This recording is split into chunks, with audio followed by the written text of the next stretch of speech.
নমস্কার ফ্রেন্ড, আমাদের যে কাঠমিস্ত্রির দাদারা আছে তাদের জন্য একটা নতুন পদ্ধতি আমি বাইর করেছি।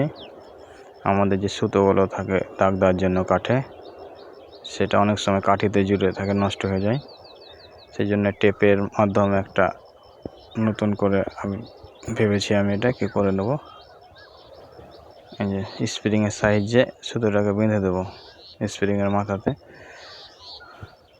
যেমন ফিতাটাকে টান দিলে আবার স্প্রিংয়ে টেনে গুটিয়ে নেয়, সেভাবে স্প্রিংয়ে সুতোটাকে গুটিয়ে নেবে, কাজ হয়ে যাবে। ঢাকনা লাগিয়ে দিলাম।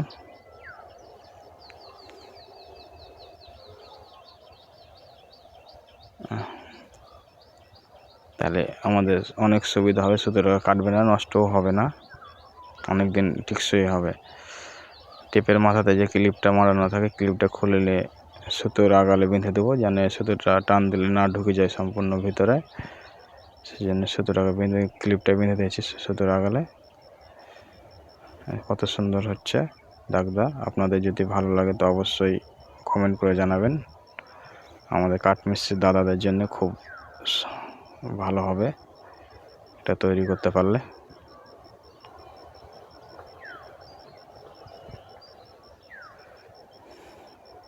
ভিডিওটা সম্পূর্ণ দেখবেন, তাহলে বুঝতে পারবেন কিভাবে করলাম।